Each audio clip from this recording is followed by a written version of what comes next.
These are ribeye rolls. They're strips of really thinly sliced beef. You can only get it at an Asian market. So you can't find this in the grocery store, and you can't use, really, to me, a thin piece of steak, because this meat has to be very thinly sliced. And I did it off camera. I should have showed you, but they come in like, look, about that long. When you do not chop them up, you're not making chip beef. You cut them in half, and that's it. So we're going to set this to the side. We're going to go over there, and we're going to get started. What you're going to do, you're going to need a little bit of beef fat, okay? Beef fat is not something you just go run in the store and buy. Like, you have steaks and roasts, just cut some of that off, and you can throw it in the freezer, and you can keep it until when you need it. So we're going to get our, don't ever put beef fat in a hot pan. You put it in a cold pan, and we're going to get this started. Let this fry down some. So I'm going to let this fry down a little bit.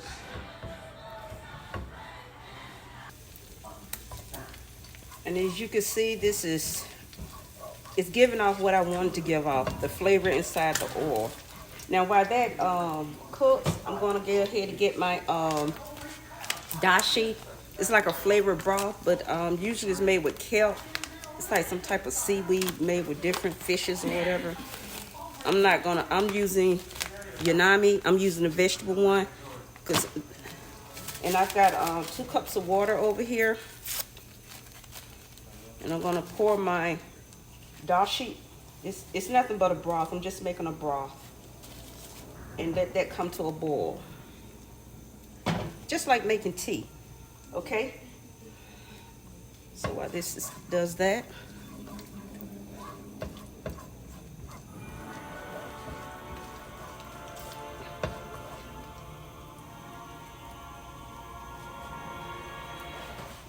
you're going to need 1 entire onion. This is a very large onion, and you're going to cut your onions up in strips, okay? You're going to just get that in there. Just pour your onion in. You're not trying to cook your onion till it's baby soft. You just really want to just make it a little translucent, whatever the word is.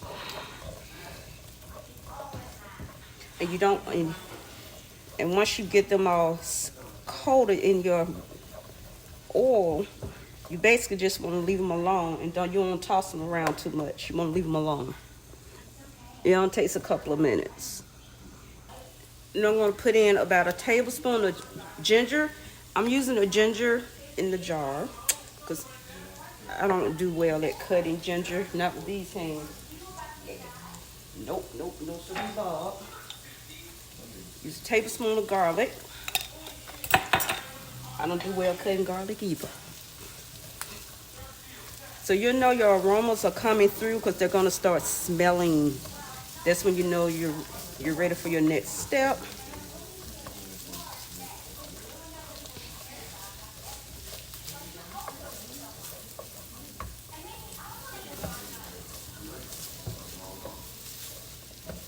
Oops, one escaped.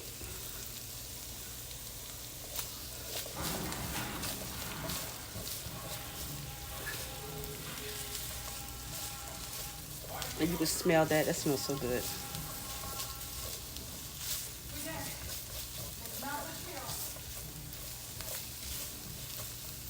Okay, you don't want to cook your onions all the way to this translucent because they're going to have to cook inside the beef, and that's going to give it a unique flavor. Now, okay, my broth has come to a boil, so I'm going to pour that into here.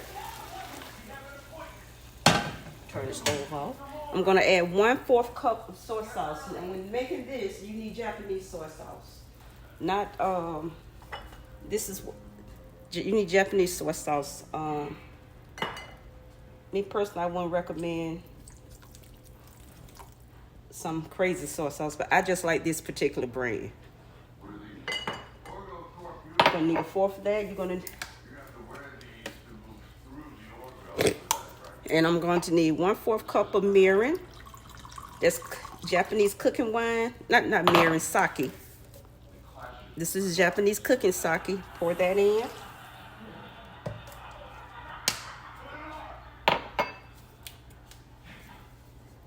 And a little bit of sweet seasoned mirin.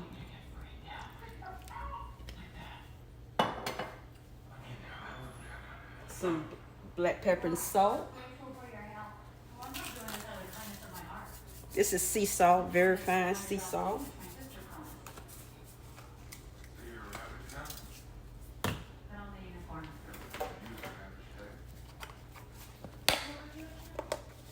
Some black pepper.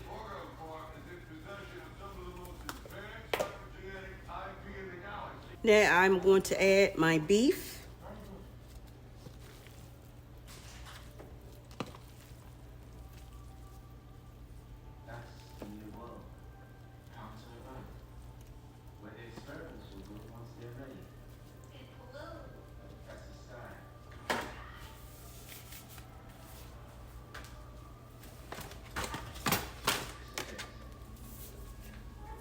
Teaspoon of sugar.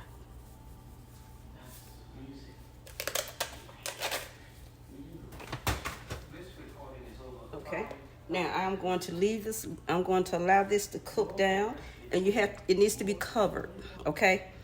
Cook it,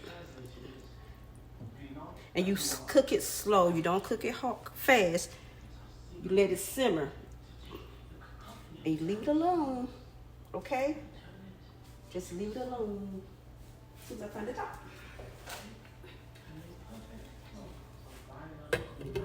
And what I'm going to do, I'm going to move this over here so we can get started on our stir-fried vegetables.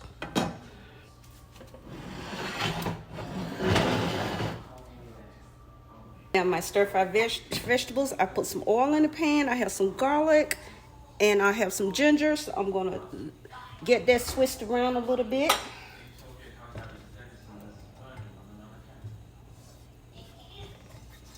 And turn this up a little bit so I can get those flavors infused together.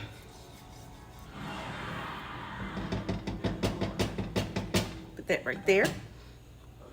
Our vegetables are cabbage. We have some green peppers, red peppers, yellow peppers, and orange peppers.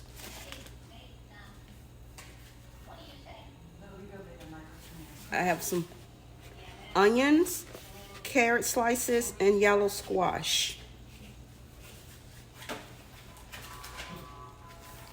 And I'm going to put some mushrooms in them. These are portobello mushrooms. This is what they had at the store. This is what I got.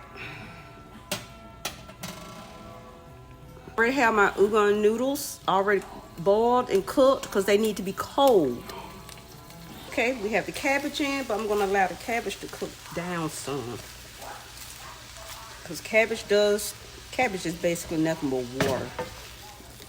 Roughage and water.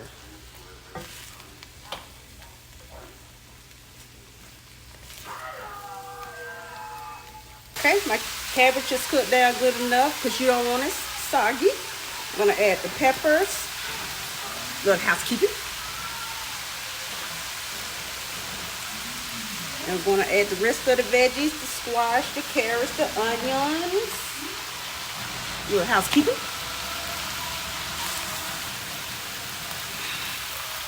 You know, a lot of times people eat with their eyes, and when you have so many variety of color to your food, it makes it pretty and it makes it look delicious where you just have to try it. So I'm going to get these tossed around. Get these sauteed some. I'm going to help soften the carrots up a little bit because they're the hardest. But you still want to have somewhat of a little crunch to them as well. My son don't like hard carrots. He gonna eat these. He's gonna eat these. They're good for him.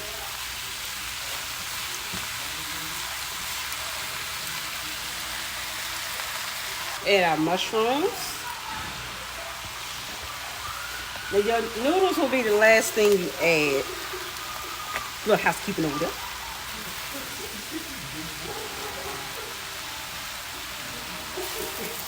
Now I'm going to start adding my soy sauce.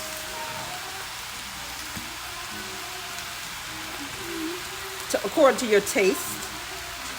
There's no particular amount. Add some sweet mirin. A little bit more mirin. You got to have that sake now.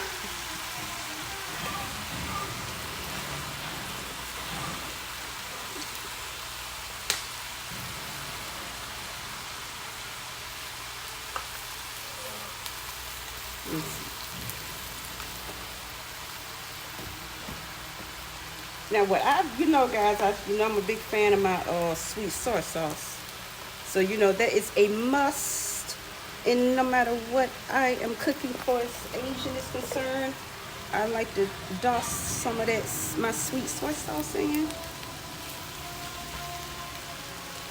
You like to throw that in there. Oh, it's right here. I don't have to go over there. Yes, love my sweet soy sauce.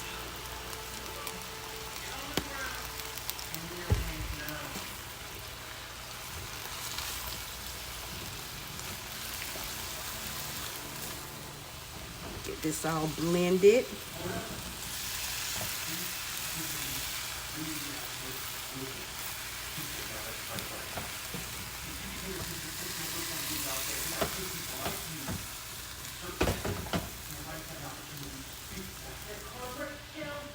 The thing about stir-fried vegetables, they're not supposed to be soggy. You want to have them still looking pretty and vibrant.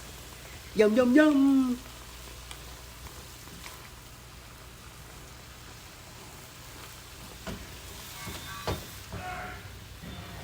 And look, if you make a mess, that's what you have soap and water for, okay? You clean it up when you finish, all right? Clean up when you finish. And I have my udon noodles. I'm going to show you guys what they look like. So, not udon, soba.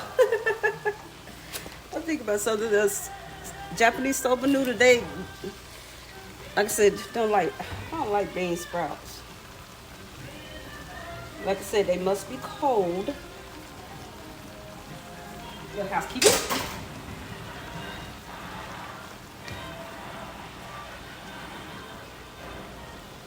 So this would take the place of the bean sprouts, the udon noodles.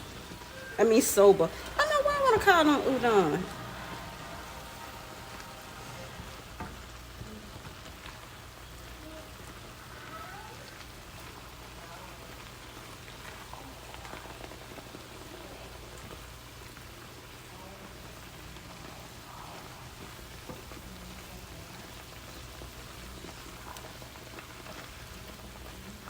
And I'm going to turn my heat down off of this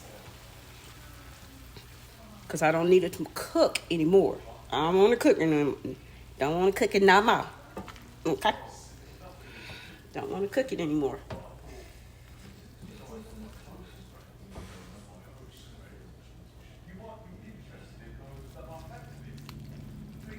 Be sure this gets,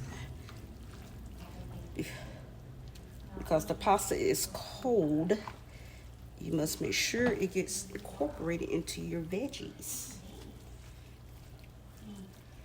Okay, we have this. It's all done. So I'm gonna put this into a plastic dish, and we're gonna bring our Gyudon over here, okay? And here we are, guys. Got the onions. I'm gonna show you what it looks like up close. That looks really good. And it smells great. So what I'm going to do now, I'm going to turn this off, and we're going to do a couple of dumplings. I didn't make these, okay? So I'm gonna fry up a couple of these. It won't take much to fry.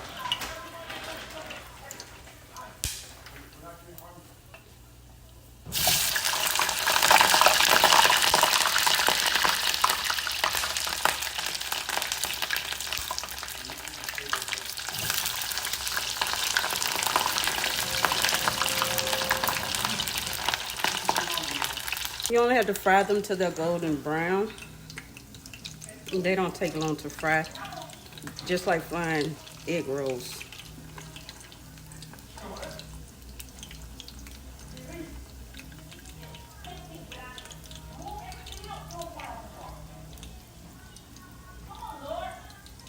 Our dumplings are done.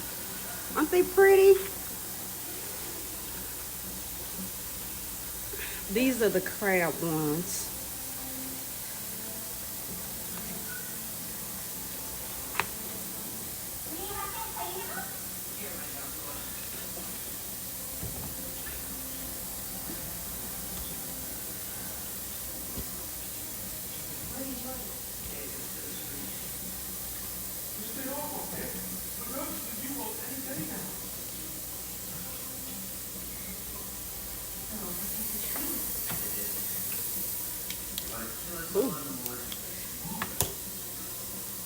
And this is the rice. You guys know this is my favorite rice when I cook Asian food. I love this, the shiki rice. This rice is so good.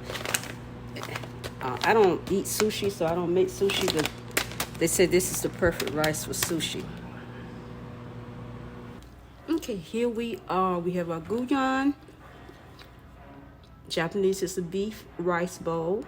We have our Japanese stir-fried veggies. And we have our crab Japanese dumplings. I fried them. I didn't steam them. Didn't feel like steaming them. Okay.